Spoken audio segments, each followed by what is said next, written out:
नमस्कार साथियों, सीमांत एकेडमी यूट्यूब चैनल पे आपका स्वागत है। देखिए, आज का विषय हमारा हिंदी रहेगा और हिंदी के अंतर्गत आज हम 50% व्याकरण कवर करने वाले हैं। तो ये जो क्लास रहेगी ये बहुत फास्ट रहेगी। इस पे आप अपनी हिंदी को रिवीजन कर सकते हैं और ये हर किसी के लिए महत्वपूर्ण है जिसका भी हिंदी से संबंधित एग्जाम होता है। ठीक है, तो आप वीडियो कहीं से स्किप नहीं करेंगे, अंत तक जरूर देखेंगे। चलिए स्टार्ट करते हैं। पहला है भाषा। भाषा शब्द की उत्पत्ति संस्कृत के भार धातु से हुई है, जिसके मुख्यतः दो भेद रहते हैं। पहला मौखिक, दूसरा लिखित। मौखिक की सबसे छोटी इकाई ध्वनि होती है, लिखित की सबसे छोटी इकाई वर्ण रहती है। अगला है लिपि। लिपि प्रत्येक भाषा की अपनी अपनी लिपि होती है जिसमें उस भाषा को लिखा जाता है। जैसे उर्दू की फारसी लिपि होती है, पंजाबी की गुरुमुखी, अंग्रेजी की रोमन लिपि। ऐसे ही हिंदी जो भाषा है इसकी लिपि कौन सी रहती है? देवनागरी लिपि रहती है, जिसकी उत्पत्ति ब्राह्मी लिपि से हुई है। और देवनागरी लिपि का अन्य 5 भाषा में प्रयोग रहता है, जैसे संस्कृत, नेपाली, मराठी, हिंदी और कोंकणी। नेक्स्ट है व्याकरण। व्याकरण शब्द 3 शब्द से मिलकर बना होता है, जैसे बी प्लस आ प्लस करण। और व्याकरण शब्द का अर्थ होता है भली भांति समझना, अर्थात ऐसी विधियाँ जिसमें भाषा के नियम सिखाए जाते हैं। और व्याकरण को मुख्यतः 3 भागों में बांटा जाता है, जिनमें पहला वर्ण विचार रहता है, दूसरा शब्द विचार, तीसरा रहता है वाक्य विचार। ठीक है, उसके बाद है वर्ण। वर्ण भाषा की सबसे छोटी इकाई रहती है। और वर्ण तथा अक्षर में अंतर क्या होता है, जैसे आप एग्जाम्पल देख सकते हैं। भवन, भवन में 3 अक्षर हैं और 6 वर्ण है। इनका विच्छेद कैसे हुआ ये आप भली भांति जानते हैं। नेक्स्ट है सभी स्वर, वर्ण तथा अक्षर दोनों रहते हैं। ठीक है, सभी स्वर वर्ण भी रहते हैं और अक्षर भी रहते हैं। उसके बाद है वर्णों को मुख्यतः 3 भागों में बांटा जाता है, जिनमें पहले वर्णमाला पढ़नी होती है, दूसरी संधि, तीसरी वर्तनी। तो पहले जानते हैं वर्णमाला। वर्णमाला वर्णों के व्यवस्थित समूह को बोला जाता है। और हिंदी वर्णमाला में कुल 52 वर्ण रहते हैं, मानक 49 रहते हैं, उच्चारण के आधार पर 45 रहते हैं। नेक्स्ट है हिंदी वर्णमाला में मुख्यतः 2 प्रकार के वर्ण पाए जाते हैं, जिनमें पहला स्वर, दूसरा व्यंजन। अगला है स्वर। स्वर का शाब्दिक अर्थ होता है स्वतंत्र। और हिंदी वर्णमाला में स्वर की कुल संख्या 13 रहती है, मूल संख्या 11 रहती है, उच्चारण के आधार पर 10 रहती है। जैसे आप इस प्रकार से देख सकते हैं, ये सभी क्या है? स्वर हैं। ठीक है, उसके बाद है नेक्स्ट स्वरों का वर्गीकरण। तो स्वरों के अंतर्गत हमने क्या क्या पढ़ना है? पहला पढ़ेंगे उच्चारण के आधार पर स्वर, दूसरा पढ़ेंगे रचना के आधार पर, तीसरा उच्चारण स्थान के आधार पर, चौथा जीव के आधार पर, पांचवा ओष्ठाकृति के आधार पर और छठा पढ़ेंगे मुख्याकृति के आधार पर और सातों पढ़ेंगे आगत स्वर पढ़ेंगे। ठीक है, नेक्स्ट देखते हैं उच्चारण के आधार पर स्वर। उच्चारण के आधार पर 3 प्रकार के रहते हैं, जिनमें ह्रस्व रहता है, दीर्घ रहता है और प्लुत स्वर रहता है। अब इनमें से पहला है ह्रस्व स्वर। ह्रस्व स्वर ऐसे स्वर होते हैं जिनको बोलने के लिए श्वास वायु कम खर्च होती है, जिनकी संख्या कितनी रहती है? 3 रहती है, जैसे अ, ई, उ। ठीक है, नेक्स्ट है दीर्घ स्वर। दीर्घ स्वर ऐसे स्वर होते हैं जिनको बोलने के लिए श्वास वायु ह्रस्व की अपेक्षा थोड़ी ज़्यादा खर्च होती है, जिनकी संख्या 7 रहती है, जैसे इस प्रकार से। नेक्स्ट है प्लुत स्वर। प्लुत स्वर ऐसी ध्वनि होती है जिनको बोलने के लिए श्वास वायु सबसे ज्यादा खर्च होती है। ठीक है, जो कि इस प्रकार से, जैसे राम, ओम, इस प्रकार से। अगला है रचना या बनावट के आधार पर स्वर। इनके आधार पर भी 3 प्रकार के रहते हैं, जिनमें ह्रस्व रहता है, दीर्घ रहता है और संयुक्त रहता है। ठीक है, पहला है ह्रस्व स्वर। ह्रस्व की संख्या कितनी रहती है? 4 रहती है। और ये ऐसी ध्वनि होती है जो अपने आप में मूल रहती है, जो किसी अन्य की सहायता से नहीं बनी होती है। उसके बाद है दीर्घ स्वर। इनकी संख्या 3 रहती है रचना के आधार पर, जैसे इस प्रकार से। और इनका निर्माण सौजातीय स्वर से मिलकर होता है। उसके बाद है रचना के आधार पर संयुक्त स्वर, जिनकी संख्या 4 रहती है। और ये ऐसी ध्वनि होती है जो विजातीय स्वरों से निर्मित होती है। उसके बाद है उच्चारण स्थान या प्रभावित अंग के आधार पर स्वर, जो कि कितने प्रकार के रहते हैं? 6 प्रकार की। पहला कंठीय, दूसरा तालु, तीसरा मूर्धन्य, उसके बाद ओष्ठीय, उसके बाद कंठोष्ठीय। नेक्स्ट है कंठ तालु। कंठीय में कौन सी ध्वनि आती है? अ, आ आती है। कंठ तालु में ई, मूर्धन्य में री आती है, ओष्ठीय में उ और कंठोष्ठीय में ओ, औ, कंठ तालु में ए, आय आती है। अगला है जीव के आधार पर स्वर। जीव के आधार पर स्वर 3 प्रकार के रहते हैं, जिनमें पहला अग्र, दूसरा मध्य, तीसरा पर्श। अग्र स्वर कौन से होते हैं? ई, ए, आय अग्र होते हैं। मध्य होता है अ और पर्श होता है अ, उ, ओ, औ। ये सभी क्या रहते हैं? पर्च रहते हैं। उसके बाद है ओष्ठ आकृति के आधार पर स्वर। ओष्ठ आकृति के आधार पर स्वर दो प्रकार के रहते हैं, जिनमें पहला अवृत्ताकार, दूसरा वृत्ताकार। अवृत्ताकार में कौन सी ध्वनि आती है, जैसे ई और ए आए। और वृत्ताकार में कौन से आते हैं, अ आ उ ओ आऊ। उसके बाद है मुख्य आकृति के आधार पर स्वर। मुख्य आकृति के आधार पर स्वर चार प्रकार के रहते हैं, जिनमें पहला विपरीत स्वर, दूसरा अर्ध विपरीत, तीसरा समृद्ध, चौथा अर्ध समृद्ध। इसमें पहला है विपरीत स्वर। विपरीत स्वर ऐसे होते हैं जिनको बोलने के लिए मुख भाग सबसे अधिक खुलता है, और वो कौन सी ध्वनि होती है, आ ध्वनि। नेक्स्ट है अर्ध विपरीत स्वर। अर्ध विपरीत स्वर ऐसी ध्वनि होती है जिनको बोलते समय मुख भाग आधा खुलता है, और वो कौन सी ध्वनि होती है, जैसे ओ आए औ। ठीक है, इनकी संख्या 3 रहती है। उसके बाद है समृद्ध स्वर। समृद्ध स्वर ऐसे होते हैं जिनको बोलने के लिए मुख भाग सबसे कम खुलता है, जैसे ई ऊ। ठीक है, नेक्स्ट है अर्ध समृद्ध। अर्ध समृद्ध ऐसी ध्वनि होती है जिनको बोलने के लिए मुख भाग अर्ध समृद्ध की अपेक्षा थोड़ा अधिक खुलता है, जैसे ए और ओ। उसके बाद है आगत स्वर। आगत स्वर अरबी फारसी भाषा की ध्वनि है, जिसका प्रयोग हिंदी में होता है, और इससे निर्मित शब्द अंग्रेजी के बन जाते हैं। नेक्स्ट है स्वरों की मात्राएं। हिंदी में स्वर 11 रहते हैं, जबकि मात्राएं इनकी कितनी होती है, 10 होती है। यहाँ पर आप मात्राएं ध्यान रखना कितनी रहती है, 10। उसके बाद है अयोगवा, जिनकी संख्या कितनी होती है, 2 होती है। अयोगवा ऐसी ध्वनि होती है जिनका जातीय मेल ना स्वर में होता है ना व्यंजन में होता है, जैसे अंग और अह। अंग को अनुस्वर बोला जाता है, अह को विसर्ग बोला जाता है। नेक्स्ट है अनुनासिक। अनुनासिक ऐसे स्वर होते हैं जिनका उच्चारण नाक से अधिक होता है, मुंह से कम होता है, जिनको हम चंद्र बिंदु के नाम से भी जानते हैं। उसके बाद है व्यंजन। व्यंजन की मूल संख्या 33 रहती है, कुल संख्या 35 रहती है। 35 इन दो के आधार पर रहती है, जिनके नीचे नुक्ता लगा रहता है। अगर इनको भी व्यंजन माना जाए तो इनकी संख्या कितनी होती है, 35 होती है। उसके बाद है व्यंजनों का वर्गीकरण। व्यंजन पे पहले उच्चारण के आधार पर देखेंगे, दूसरा प्रयत्न के आधार पर। पहले देखते हैं उच्चारण के आधार पर। उच्चारण के आधार पर पहले सगोश है। सगोश प्रत्येक वर्ग की तीसरी, चौथी, पांचवी ध्वनि होती है, जिनकी कुल संख्या 31 होती है। जैसे इस प्रकार से तीसरी, चौथी, पांचवी।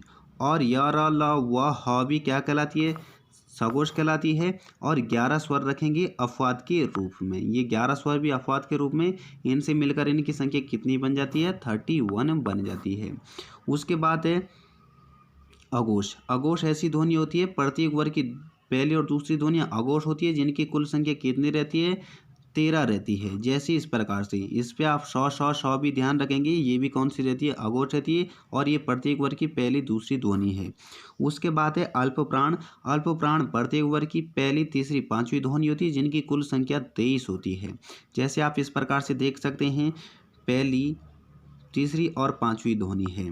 और इसके साथ साथ आप ध्यान रखना कि य, र, ल, व भी क्या कहलाती है, अल्प प्राण कहलाती है। और साथ साथ ह्रस्व स्वर, ये जो 4 ह्रस्व स्वर है, ये किसके रूप में ध्यान रखेंगे, अपवाद के रूप में ध्यान रखेंगे। इनको मिलाकर इनकी संख्या 23 होती है।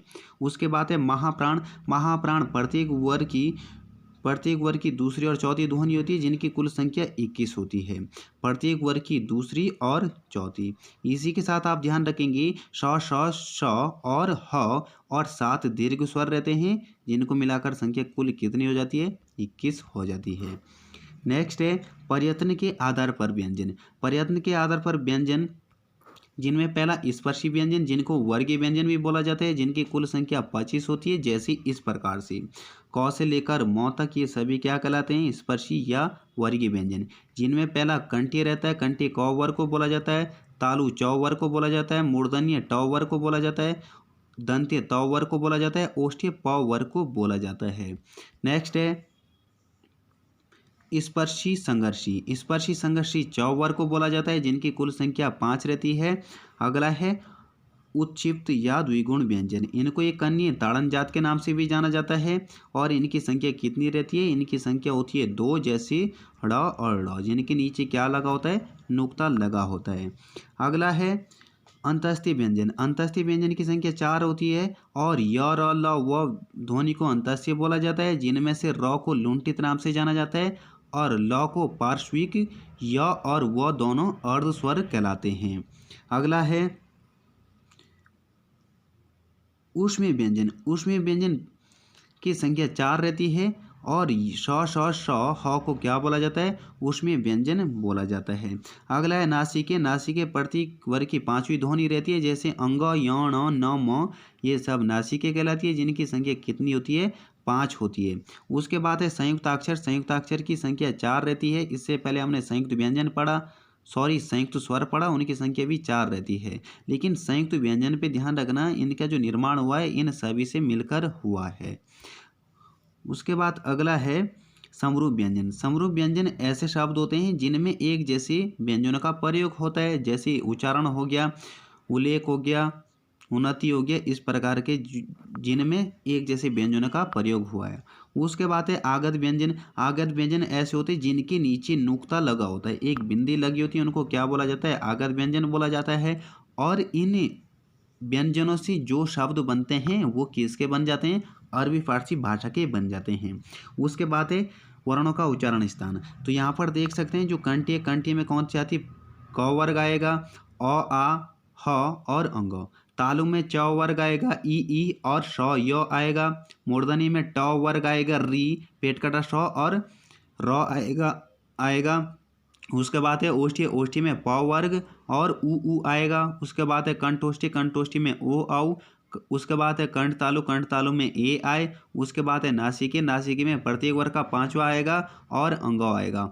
उसके बाद है दंत्य। दंत्य में त वर्ग आएगा और ल और स आएगा। उसके बाद है दंतोष्ठी। दंतोष्ठी में व ध्वनि आती है। ठीक है, आप वीडियो को रोक कर भी देख सकते हैं, वीडियो अगर लंबी बनी तो। उसके बाद है संधि। संधि का शाब्दिक अर्थ होता है मेल, और 2 या 2 से अधिक वर्णों में जब विकार उत्पन्न होता है उसको क्या बोला जाता है, संधि बोला जाता है। संधि पहले शब्द की अंतिम ध्वनि में होती है और दूसरे शब्द के प्रथम ध्वनि में होती है। जैसे आप इस प्रकार से देख सकते हैं, विद्या और आले। तो विद्या की अंतिम ध्वनि लेंगे और आले की प्रथम ध्वनि लेंगे, इस प्रकार से, और इन्हीं के मध्य क्या होगी, संधि होगी। संधि के मुख्यतः 3 भेद रहते हैं, जिनमें पहली संधि स्वर संधि होती है, दूसरी व्यंजन, तीसरी विसर्ग संधि। इसके बाद है स्वर संधि। तो स्वर संधि में क्या रहता है कि जब प्लस से इधर भी स्वर रहेंगे और इधर भी स्वर रहेंगे और इनके बीच जो विकार होगा उसे क्या बोला जाएगा, स्वर संधि बोला जाएगा। स्वर संधि के मुख्यतः 5 भेद रहते हैं, जिनमें पहली दीर्घ रहेगी, दूसरी गुण, तीसरी वृद्धि, चौथी यण, 5वीं अयादी संधि रहेगी। अब इन सभी संधि को जानते हैं। पहली रहेगी दीर्घ। दीर्घ ऐसी संधि होती है जब सौजाती स्वर में कोई विकार उत्पन्न होगा, उसे क्या बोला जाता है, दीर्घ स्वर संधि, जिसका पहला नियम ये है, अ से मिलकर आ बनेगा, आ से मिलकर भी आ बनेगा, आ से मिलकर भी आ बनता है। जैसे विद्या और आले। तो विद्या की अंतिम ध्वनि लेंगे, आले की प्रथम ध्वनि, विद्या की अंतिम ध्वनि आ है और आले की प्रथम ध्वनि भी आ है, और इससे मिलकर क्या बनेगा, आ। यहाँ पर आप नियम में भी देख सकते हैं। और इन सभी को जब जोड़ दिया जाएगा तो क्या बनेगा, विद्यालय बनेगा। जैसा आप दूसरा उदाहरण भी देख सकते हैं, दिवस प्लस अंत। तो दिवस की अंतिम ध्वनि लेंगे और अंत की क्या लेंगे, प्रथम ध्वनि लेंगे, इस प्रकार से। और अ से मिलकर क्या बनता है, बनता है, और जब इन सभी को जोड़ देंगे तो क्या बन जाएगा, द्विषांत बन जाएगा। उसके बाद है मुक्ता प्लस आवली। तो मुक्ता की अंतिम ध्वनि आ है और आवली की प्रथम ध्वनि भी आ है। आ से मिलकर क्या बनता है, आ बनता है, और जब इन सभी को जोड़ देंगे तो क्या बन जाएगा, मुक्तावली बन जाएगा। उसके बाद है दूसरा नियम। दूसरा नियम कौन सा है, ई से मिलकर ई बनता है, और छोटी ई बड़ी से मिलकर भी बड़ी ई बनती है, बड़ी ई बड़ी से मिलकर भी बड़ी ई बनती है। जैसे नदी प्लस ईश है, तो नदी की अंतिम ध्वनि लेंगे, ईश की प्रथम ध्वनि। तो नदी की अंतिम ध्वनि ई है और ईश की प्रथम ध्वनि बड़ी ई है। बड़ी ई क्या बन जाएगी, बड़ी ई बन जाएगी, और इन सभी को जब जोड़ देंगे तो क्या बन जाएगा, नदीश बन जाएगा। तो यहाँ पर इस प्रकार से ये नदीश बन जाएगा। उसके बाद है तीसरा नियम ऊ वाला। अगर कोई सा भी ऊ मिला दिया जाए तो कौन सा बनेगा, बड़ा ऊ बनेगा। यहाँ पर आप इस प्रकार से देख सकते हैं, जैसे इस प्रकार से भू प्लस ऊर्जा। भू की अंतिम ध्वनि लेंगे, ऊर्जा की प्रथम ध्वनि लेंगे। भू की अंतिम ध्वनि बड़ा ऊ है, इसकी भी प्रथम ध्वनि बड़ा ऊ है। बड़ा ऊ बड़ा ऊ बड़ा ऊ बनेगा, और जब इन सबको मिला दिया जाएगा तो क्या बन जाएगा, भूर्जा बनेगा। ठीक है, इन को मिलाने पर। उसके बाद है वधु प्लस उत्सव। तो वधु की अंतिम ध्वनि बड़ा ऊ है और उत्सव की प्रथम ध्वनि बड़ा छोटा ऊ है, और जब छोटा और बड़ा मिलेगा तो क्या बन जाएगा, बड़ा ऊ बनेगा, और जब इन सभी को मिला दिया जाएगा तो क्या बनेगा, वधुत्सव बनेगा। उसके बाद है गुण संधि। गुण संधि में जिस संधि में आ तथा री के बाद कोई विजातीय स्वर आए तो क्रमशः ए ओ अर बन जाता है। जैसे नियम नंबर 1 है, नियम नंबर 1 है आ के बाद जब ई आए तो ए बन जाएगा। जैसे देव प्लस इंद्र, तो देव की अंतिम ध्वनि अ है और इंद्र की प्रथम ध्वनि ई है। जब अ के बाद कोई विजातीय आएगा यानी ई आएगा तो क्या बन जाएगा, ए बन जाएगा। और जब इनको मिला दिया जाएगा तो शब्द कौन सा बनेगा, देवेंद्र बनेगा। जैसे सूर प्लस इंद्र है तो सूर की अंतिम ध्वनि है अ और इंद्र की प्रथम ध्वनि है ई, और जब इन सभी को मिला दिया जाएगा तो क्या बनेगा, सुरेंद्र बनेगा। ऐसे ही इसमें, लेकिन इस नियम में अधिकतर जितने भी बनते हैं वो किसी के नाम ही बनते हैं। ठीक है, नेक्स्ट है दूसरा नियम है आ के बाद जब ऊ मिले तो ओ बनता है। जैसे पर प्लस उपकार, तो पर की अंतिम ध्वनि अ है, उपकार की प्रथम ध्वनि ऊ है। जब अ ऊ मिलेगा तो क्या बन जाएगा, ओ बन जाएगा। इस प्रकार से ओ बन जाएगा। और जब इस सभी को मिला दिया जाएगा तो क्या बनेगा, परोपकार बनेगा। जैसे दूसरा है महा प्लस उत्सव, तो महा की अंतिम ध्वनि आ है और उत्सव की प्रथम ध्वनि ऊ है। तो यहाँ पर ऊ और आ को जब मिला दिया जाएगा तो ओ बनेगा, और जब इन सभी को मिला दिया जाएगा तो क्या बन जाएगा, महोत्सव बन जाएगा। तीसरा नियम आप इस प्रकार से देख सकते हैं। उसके बाद है नेक्स्ट है आ के बाद जब री आए तो क्या बन जाएगा, अर बन जाएगा। जैसे सप्त प्लस ऋषि, तो इसकी सप्त की अंतिम ध्वनि अ है और ऋषि की प्रथम ध्वनि री है। जब अ और री मिला दिया जाएगा, अ और री मिलेगा तो क्या बनेगा, अर बनेगा। और जब इन सभी को जोड़ दिया जाएगा तो क्या बनेगा, सप्त ऋषि बनेगा। नेक्स्ट है महा प्लस ऋषि, तो महा की अंतिम ध्वनि आ है और ऋषि की प्रथम ध्वनि री है। जब आ और री को मिला दिया जाएगा तो क्या बनेगा, अर बनेगा। और अर के साथ जब ये सब जोड़ दिया जाएगा तो क्या बनेगा, महर्षि बनेगा। उसके बाद है नेक्स्ट वृद्धि संधि। वृद्धि संधि में जब अ आ के बाद ए आए तथा ओ औ आए तो वहाँ वृद्धि संधि रहती है। जिनमें पहला नियम है अ आ के साथ जब ए आए मिलेगा तो आए बनेगा। नियम आप विशेषकर से ध्यान रखेंगे। और जैसे एक तो एक की अंतिम ध्वनि लेते हैं और दूसरे एक की प्रथम ध्वनि। जब इसकी अंतिम ध्वनि इसकी प्रथम ध्वनि क्या है, इसका अ है, अ के बाद कोई ए आएगा तो क्या बन जाएगा, अय बन जाएगा। इस प्रकार से जैसे अ के बाद ए आएगा तो क्या बन जाएगा, अय बन जाएगा। और जब इन सभी को मिला दिया जाएगा तो क्या बन जाएगा, एक एक बन जाएगा। उसके बाद महा प्लस ऐश्वरी, तो महा की अंतिम ध्वनि आ है, ऐश्वर्य की प्रथम कौन सी है, आय है। आय जब मिलेगा तो क्या बनेगा, अय ही बनेगा। इस प्रकार से, और जब इन सभी को जोड़ दिया जाएगा तो क्या बनेगा, महेश्वर्य बनेगा। नेक्स्ट है आ के बाद जब ओ औ आए तो औ बनेगा। इस प्रकार से जैसे महा प्लस औषधि, तो महा की अंतिम ध्वनि आ है, औषधि की प्रथम ध्वनि ओ है। जब आ और ओ मिलेगा तो क्या बन जाएगा, औ बनेगा। इस प्रकार से, और जब इन सभी को मिला दिया जाएगा तो क्या बनेगा, महौषधि बनेगा। उसके बाद है महा प्लस ओज, तो महा की अंतिम ध्वनि आ है, ओज की प्रथम ध्वनि ओ है, और ये क्या बनेगा, औ बनेगा। इस प्रकार से, और जब आ प्लस ओ मिलेगा तो क्या बनता है, औ बनेगा। इस प्रकार से, और जब इन सभी को जोड़ दिया जाएगा तो क्या बनेगा, नया शब्द महोज बनेगा। उसके बाद है ई तथा उ के बाद री आए तो क्रमशः य व और र बन जाता है। जैसे नियम के अनुसार देखते हैं। जैसे पहला नियम है ई के बाद कोई भिन्न स्वर आए, कोई भी विजातीय स्वर आए तो ये ई किस में परिवर्तित हो जाएंगे, य में परिवर्तित हो जाएंगे। जैसे नारी प्लस उचित है, तो नारी की अंतिम ध्वनि क्या है, ई है, उचित की प्रथम ध्वनि क्या है, ऊ है।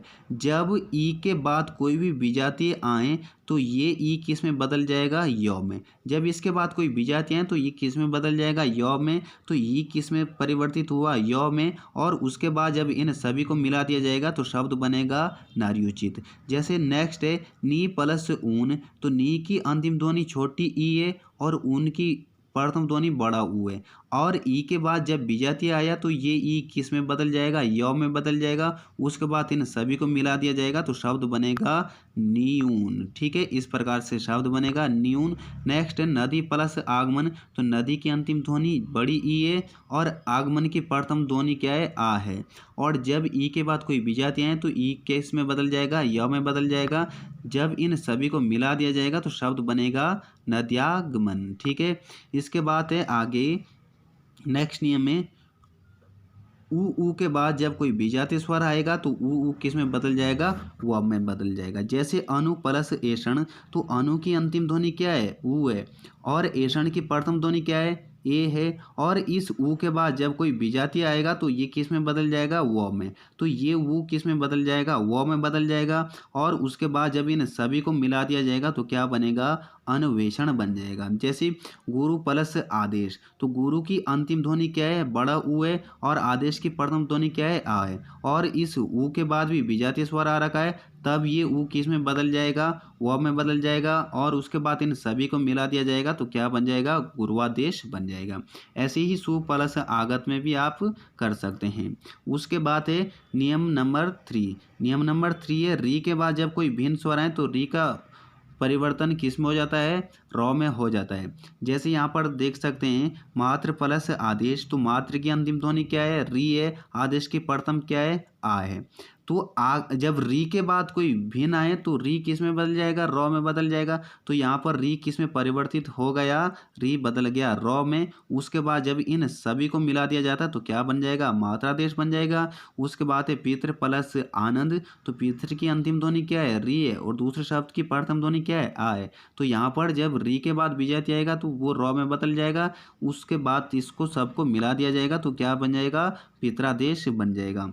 उसके बाद है नेक्स्ट है अयादि संधि। और अयादि संधि में क्या रहता है, जब ए आए ओ आओ के बाद कोई भिन्न स्वर आए तो क्रमशः अय आए औ आओ बन जाता है। जैसे इस प्रकार से नियम नंबर 1 है जब ए के बाद कोई भिन्न स्वर आए तो ए किस में बदल जाएगा, अय में बदल जाएगा। जैसे ने प्लस अन। तो ने के बाद ने की जो अंतिम ध्वनि है वो कौन सी है, ए है। और अन की जो प्रथम है वो क्या है, अ है। और जब ए के बाद कोई विजातीय आ रखा है तो ये ए किस में बदल जाएगा, अय में बदल जाएगा। और जब इन सभी को जोड़ दिया जाएगा तो क्या बन जाएगा, नयन बन जाएगा।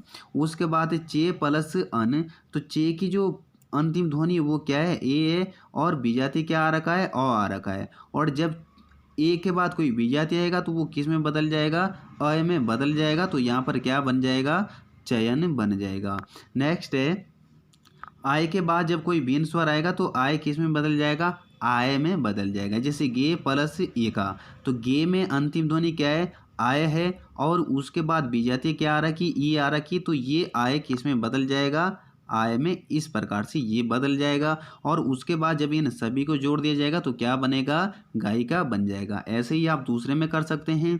उसके बाद है तीसरा ओ के बाद जब विजातीय स्वर आए तो क्या बनेगा, औ बनेगा। जैसे हो प्लस अन। तो यहाँ पर अंतिम ध्वनि ओ है और इसकी प्रथम क्या है, अ है। जब ओ के बाद कोई विजातीय आ रही तो ये ओ किस में बदल जाएगा, औ में बदल जाएगा। और उसके बाद जब इन सभी को मिला दिया जाएगा तो नया शब्द क्या बनेगा, हवन बनेगा। उसके बाद है पो प्लस अन। तो पो की अंतिम ध्वनि क्या है, ओ है। और जब ओ के बाद कोई विजातीय अ आ रखा है तो ओ किस में बदल जाएगा, औ में बदल जाएगा। और इन सभी को मिला दिया जाएगा तो शब्द बनेगा पवन। उसके बाद अगला है जब औ के बाद कोई भिन्न स्वर आए तो औ का परिवर्तन किस में हो जाता है, आओ में हो जाता है। जैसे पो प्लस अक। तो इसकी अंतिम ध्वनि औ है और उसके बाद विजातीय अ आ रखा है। और जब ये औ के बाद कोई विजातीय आ रखा तो ये किस में बदल जाता है, आओ में। इस प्रकार से उसके बाद इन सभी को जोड़ दिया जाता तो क्या बन जाता है, पवन बन जाता है। जैसे भो प्लस उक। ठीक है, तो भो की अंतिम ध्वनि क्या है, आओ है। और यहाँ पर इसकी प्रथम क्या है, ऊ है। तो यहाँ पर इन सभी को मिला दिया जाएगा तो शब्द बनेगा भावुक। इसके बाद है अगला बात है वर्तनी। वर्तनी अंग्रेजी भाषा का हिंदी रूपांतरण है जिसका अर्थ होता है शुद्धता। और वर्तनी मुख्यतः 3 प्रकार की होती है जिनमें पहली वर्णगत रहती है, दूसरी शब्दगत, तीसरी वाक्यगत। तो पहले जानेंगे वर्णगत वर्तनी। वर्णगत वर्तनी क्या रहती है कि जिस पे 2 वर्णों के बीच जो लेखन अंतराल आता है उन अंतरालों को स्पष्ट किया जाता है, जिनमें मुख्यतः नियम इस प्रकार से। पहला नियम है य तथा ए आई के मध्य जो अंतर आता है उसको स्पष्ट करना है। व्यंजन री और स्वर वाली री के बीच जो अंतर आता है उनको स्पष्ट करेंगे। रॉ के रूपों का प्रयोग पढ़ना होता है और अनुस्वार तथा नासिके का प्रयोग पढ़ना होता है, और रॉ के साथ ऊ का प्रयोग कैसे होता है ये देखना होता है।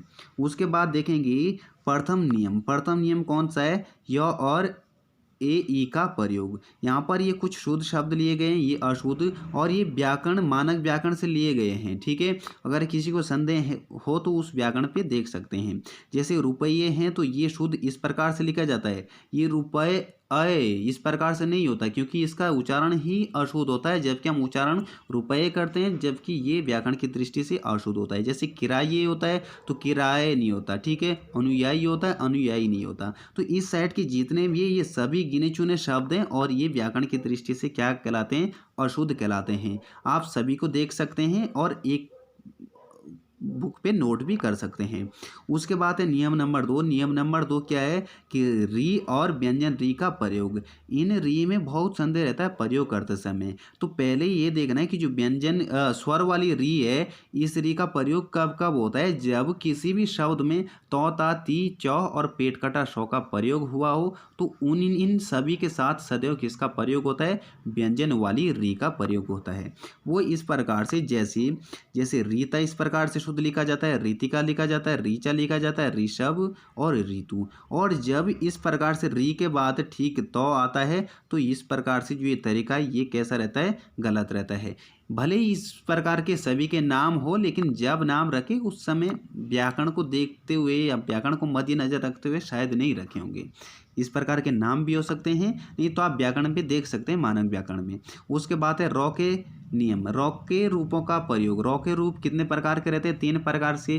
पहला रेफ रहता है, दूसरा पदेन रहता है, तीसरा लुंठित रॉ रहता है। ये रॉ के नाम रहते हैं।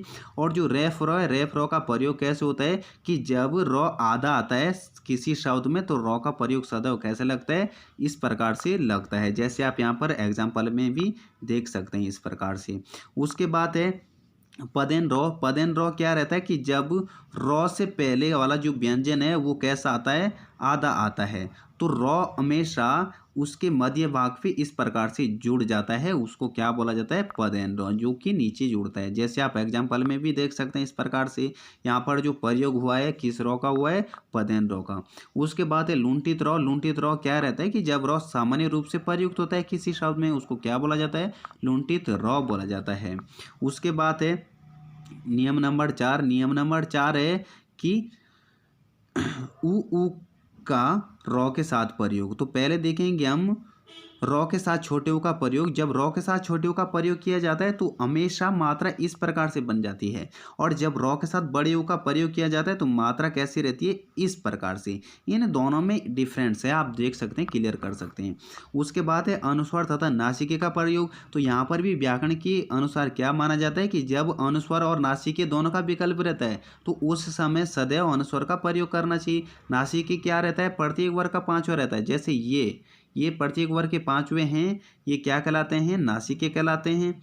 और जब इनका और अनुस्वार का प्रयोग रहता है, अनुस्वार का मतलब अंग, तो सदैव इसका प्रयोग करना चाहिए व्याकरण की दृष्टि से। जैसे यहाँ पर कुछ शब्द लिए गए, जैसे आकांक्षा ऐसे लिखते हैं तो ये अशुद्ध लिखते हैं। आकांक्षा इस तरीके से शुद्ध है। जैसे चंचल है, ये अशुद्ध है और इस तरीके से शुद्ध है। दंड इस तरीके से नहीं लिखा जाता बल्कि इस तरीके से। तो यहाँ पर इस वाले शब्द में अनुस्वार का प्रयोग हुआ है। ठीक है, उसके बाद है नेक्स्ट है शब्दगत वर्तनी। शब्दगत वर्तनी में आप सीधा ध्यान रखेंगे कि जो कारक रहते हैं, कारक की जो विभक्तियाँ रहती है, जैसे का, की, के, से, पे, में, इन शब्दांशों को कभी भी शब्द के साथ जोड़ के नहीं लिखा जा सकता। ये प्रक्रिया कैसी रहती है? अशुद्ध रहती है। जैसे आप कम ऐसे लिखते हैं, ये शुद्ध तरीका, लेकिन जो इस प्रकार से लिखते हैं ये कैसा तरीका है? गलत है। ठीक है, जैसे रात भर के साथ, तो ये तरीका सही है, बल्कि ये तरीका क्या रहता है? अशुद्ध रहता है। जैसे रो रो कर, और ये तरीका कैसा रहता है? अशुद्ध रहता है। कहने का तात्पर्य सीधा ये कि जो शब्द है उस शब्द के साथ हम कारक की विभक्तियों को कभी जोड़ नहीं सकते। व्याकरण की दृष्टि से क्या रहता है? अशुद्ध रहता है। उसके बाद है नेक्स्ट कि जब पूरे और आधे व्यंजन को लिखने का विकल्प हो तो उस समय सदैव पूरे व्यंजन को लिखा जाना चाहिए। तो यहाँ पर भी मानक व्याकरण के अनुसार कुछ गिने चुने शब्द लिए गए हैं और ये शब्द कैसे रहते हैं कि हम जब लिखते हैं तो अंग्रेजी को लिखने का भी हमारे पास विकल्प रहता है, तो अंग्रेजी इस प्रकार से लिखनी चाहिए, इस प्रकार से नहीं। ये व्याकरण की दृष्टि से है, ठीक है। उसके बाद जो अक्षर हैं ये शुद्ध व्याकरण के अनुसार ये होता है, ये वाला अशुद्ध होता है। इंग्लिश ऐसे लिखा जाता है, ये वाला अशुद्ध होता है। तो इसमें जितने भी शब्द हैं ये सब ऐसे हैं जिनमें पूरे पूरे व्यंजन का प्रयोग हुआ है और ये लगभग इतने ही शब्द हैं, गिने चुने शब्द हैं। ये व्याकरण की दृष्टि से ऐसा माना जाता है और इस सेट के सभी क्या है, अशुद्ध हैं, ठीक है। इसके बाद है शुद्ध अशुद्ध शब्द। शुद्ध अशुद्ध शब्द आपको खुद पढ़ने हैं, ठीक है। जैसे प्रदर्शनीय तो हम ऐसे नहीं लिखते बल्कि लिखना ऐसे चाहिए। जैसे महात्म्य, महात्म्य ये तरीका गलत रहता है, लिखते क्या है, महात्म्य, इस प्रकार से। तो ये सभी के सभी शब्द आप पढ़ेंगे, ये सभी शुद्ध शब्द पढ़ेंगे और ये वाले शुद्ध शब्द भी पढ़ेंगे, ठीक है। तो इस पे जितने भी आप शब्द पढ़ सकते हैं, जितने ज़्यादा पढ़ सकते हैं उतने ज़्यादा पढ़िए, ठीक है, शुद्ध और अशुद्ध शब्द। अब आगे देखते हैं, नेक्स्ट है कारक। कारक पे ध्यान रखेंगे, जब संज्ञा सर्वनाम का संबंध क्रिया के साथ दर्शाया जाता है उसे क्या बोला जाता है, कारक बोला जाता है। और हिंदी में कारक कितने होते हैं, 8 होते हैं, जिनकी अपनी अपनी विभक्तियाँ होती है। जैसे इस प्रकार से ये सभी 8 कारक है और सभी कारकों की अपनी अपनी विभक्तियाँ चिन्ह बनाई गई है। इन चिन्ह के माध्यम से हम ये पता करते हैं अभी वाक्य में कौन सा कारक है, जिनमें से हम पहला जानेंगे कर्ता कारक। कर्ता कारक की विभक्ति क्या है, ने, कर्म की को है। इस प्रकार से आप सभी कारक की विभक्तियाँ भी ध्यान रखेंगे, सभी की विभक्तियाँ भी आपको याद होनी चाहिए, ठीक है। उसके बाद आप आसानी से इसमें जवाब दे सकते हैं। जैसे कर्ता कारक है, कर्ता का जो अर्थ होता है, कर्ता का अर्थ होता है क्रिया को करने वाला, ठीक है। और इसमें जितनी भी क्रिया होती है उसमें उसका प्रभाव कर्ता पर ही पड़ता है, जिसकी मूल विभक्ति क्या रहती है, ने रहती है। जिसकी विभक्ति क्या रहती है, ने रहती है। लेकिन ने का प्रयोग कुछ परिस्थिति में होता है, कुछ में नहीं होता। जिन परिस्थिति में नहीं होता वो कैसी परिस्थिति है, जिनमें होता है वो कैसी। अगर ने विभक्ति के प्रयोग की बात करें तो प्रयोग कब होता है कि जब क्रिया भूतकाल की हो और भूतकाल के साथ साथ सकर्मक क्रिया हो। जैसे यहाँ पर देख सकते हैं, मोहन ने पत्र लिखा, तो मोहन ने कब लिखा, ये भूतकाल में लिखा। इस पर ने विभक्ति का प्रयोग भी देखने को मिला है और इसके आधार पर भी हम आसानी से जवाब दे सकते हैं कि वाक्य में कौन सा कारक है, कर्ता कारक है। दूसरा है, सोहन ने पढ़ाई की थी, तो कब की थी, भूतकाल में की थी। इसमें भी ने विभक्ति का प्रयोग हुआ है। तो कुछ परिस्थिति में ने का प्रयोग होता है, कुछ में नहीं। और जिनमें नहीं होता ने विभक्ति का प्रयोग, वो किस प्रकार की परिस्थिति रहती है, यहाँ पर ध्यान रखेंगे। जब क्रिया वर्तमान की हो और साथ साथ भविष्य काल की हो, उस समय ने विभक्ति का प्रयोग नहीं होता। वो इस प्रकार से, जैसे मोहन पत्र लिख रहा है, तो ये क्रिया कब की है, वर्तमान काल की है। और इसमें आप देख पा रहे होंगे कि ने विभक्ति का प्रयोग नहीं हुआ, बल्कि ये फिर भी कारक इसमें कौन सा है, कर्ता कारक है। दूसरा है, मोहन पत्र लिखेगा, भविष्य में लिखेगा, इसमें भी ने विभक्ति का प्रयोग नहीं है और इसमें भी कौन सा कारक है, कर्ता कारक। पक्षी उड़ रहा है, पक्षी उड़ रहा है, इसमें भी ने विभक्ति का प्रयोग नहीं हुआ और वाक्य कौन सा है, कर्ता कारक है, ठीक है। और दूसरा आप ये ध्यान रखना, कर्ता कारक में जितनी क्रिया होगी उसका प्रभाव किसके ऊपर पड़ेगा, कर्ता के ऊपर पड़ेगा। उसके बाद है कर्म कारक। कर्म का जो अर्थ होता है वो होता है प्रभाव। कर्म का सीधा शब्द क्या होता है, काम होता है। जब हम किसी काम को करते हैं उसको क्या बोला जाता है, कर्म बोला जाता है। और कर्म का मतलब जब हम किसी दूसरे पर प्रभाव डालते हैं, दूसरे को प्रभावित करते हैं। और कर्म की जो विभक्ति होती है वो क्या रहती है, को रहती है। लेकिन कभी कभी ने विभक्ति का प्रयोग भी किया जाता है। कर्म का मतलब जब हत्या करने के संदर्भ में कोई काम होगा तो उस समय ने विभक्ति का प्रयोग होगा, और जब पीटने या प्रभाव डालने के संदर्भ में कोई काम होगा उस समय को विभक्ति का प्रयोग होगा। जैसे इस प्रकार से शिकारी ने शेर को मारा, तो यहाँ पर जो कर्म है, यहाँ पर क्रिया है, वो किसके संदर्भ में है, हत्या करने के संदर्भ में। उस समय इस पे ने विभक्ति का प्रयोग है, जबकि कारक कौन सा है, कर्म कारक है, क्योंकि प्रभाव पड़ा शिकारी के ऊपर। दूसरा है, पिता ने पुत्र को बुलाया, तो पिता ने पुत्र को बुलाया, तो यहाँ पर पुत्र के ऊपर प्रभाव पड़ा, और जब प्रभाव पड़ेगा तो उस समय उसमें को विभक्ति रहती है। राम ने रावण को मारा, तो इसमें कौन सी कौन सा कारक है, इसमें भी कर्म कारक है। यहाँ पर को विभक्ति के माध्यम से भी पहचान सकते हैं। लेकिन जब ये दो विभक्तियाँ रहती है इस प्रकार से, उस समय डाउट में रहते हैं तो आपको क्या करना होता है, जो वाक्य है उसके अंत में इस प्रकार से लगाएंगे, एक में क्या लगाएंगे, उसके बाद लगाएंगे किसको। ठीक है, तो क्या में क्रिया दिखेगी, मारने की क्रिया है, और किसको, उसके बाद यहाँ पर विभक्ति नजर आएगी इस प्रकार से। ठीक है, उसके बाद है करण। करण का अर्थ होता है साधन। ठीक है, जब किसी साधन की सहायता से कोई काम किया जाता है उसको क्या बोला जाता है, करण कारक बोला जाता है, जिसकी विभक्ति क्या रहती है, से या द्वारा रहती है। ठीक है, उसके बाद देखते हैं जैसे राम गिलास से पानी पी रहा है, तो राम का जो पीने का साधन है वो क्या है, गिलास है, और गिलास की सहायता से वो पानी पी रहा है। नहीं तो दूसरा इसके अंतर्गत विभक्ति का प्रयोग भी हुआ है, और विभक्ति किसके संदर्भ में, साधन के संदर्भ में। दूसरा है बच्चे बस से स्कूल जा रहे हैं, तो बच्चों का स्कूल जाने का साधन क्या है, बस है। नहीं तो दूसरी विभक्ति भी इस वाक्य में नजर आती है। उसके बाद है संप्रदान। संप्रदान का अर्थ क्या होता है, हित पूर्ति। और जब हम किसी दूसरे के हित पूर्ति के लिए कोई कार्य करते हैं तो उस समय उस वाक्य में कौन सा कारक होता है, संप्रदान कारक होता है, जिसकी विभक्ति के लिए होती है, लेकिन कभी कभी को का भी प्रयोग होता है संप्रदान कारक में। ये भी ध्यान रखेंगे। वो कैसे, जैसे मैंने मोहन को पुस्तक दी, तो मोहन के हित पूर्ति के लिए मैंने क्या दिया, पुस्तक दी, लेकिन इस वाक्य में कौन सा कारक है, को कारक है। नेक्स्ट है मोहन के लिए पुस्तक लाई, तो यहाँ पर के लिए तो किसकी है, संप्रदान की है, जिसमें हित पूर्ति के लिए होता है, लेकिन कभी कभी को का भी प्रयोग होता है। ये बात इसके अंतर्गत ध्यान रखेंगे। उसके बाद है अधिकरण। अधिकरण का जो अर्थ होता है वो होता है आधार। जब हम किसी आधार की सहायता से कोई काम करते हैं उसको क्या बोला जाता है, अधिकरण बोला जाता है। और अधिकरण कारक की जो विभक्तियाँ होती है, जैसे मैं, पे, पर, इस प्रकार से। जैसे उदाहरण के माध्यम से देखेंगे, जैसे पक्षी डाल पर बैठा है, तो पक्षी का बैठने का आधार क्या है, डाल है। ठीक है, इसके माध्यम से भी आप समझेंगे। नहीं तो दूसरी इसमें पर विभक्ति का प्रयोग हुआ है। नेक्स्ट है सिंह वन में रहता है, तो सिंह का ठहरने का आधार क्या है, वन है, और नहीं तो दूसरी इसके अंतर्गत विभक्ति का प्रयोग भी हुआ है। उसके बाद मेज जमीन पर है, तो मेज के ठहरने का आधार क्या है, जमीन है, नहीं तो पर विभक्ति का प्रयोग भी हुआ है। यहाँ पर आप आसानी से विभक्ति के माध्यम से जवाब दे सकते हैं।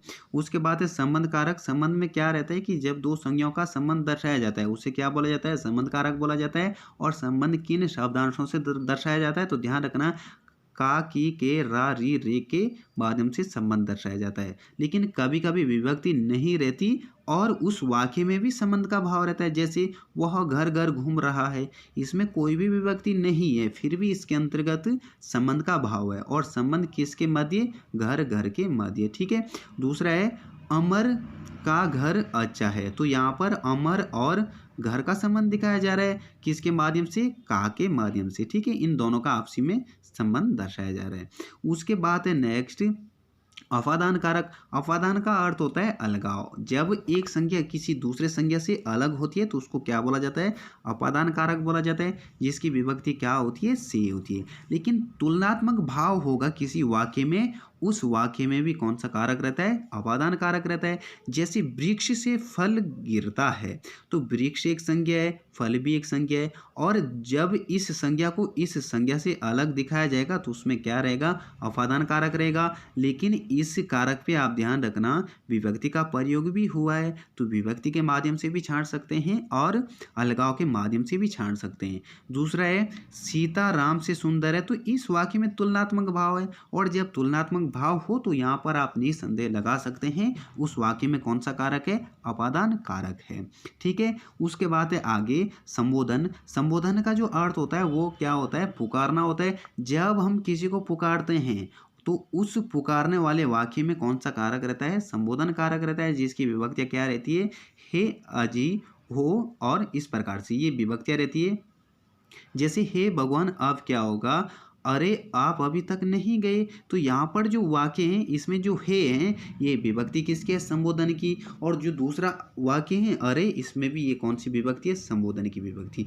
दूसरी बात आप इस पे ये ध्यान रखना, संबोधन एक लौता ऐसा कारक है जिसकी विभक्ति वाक्य के प्रारंभ में ही मिलती है, और अन्य कारक में ऐसा नहीं होता। अन्य कारक की जो विभक्ति है वो वाक्य के मध्य में नजर आती है, लेकिन संबोधन की कैसी रहती है, वाक्य के मध्य नजर आती है। तो आज की वीडियो हमारी यहीं तक थी। वीडियो पसंद आए तो लाइक और चैनल को सब्सक्राइब जरूर करें। धन्यवाद।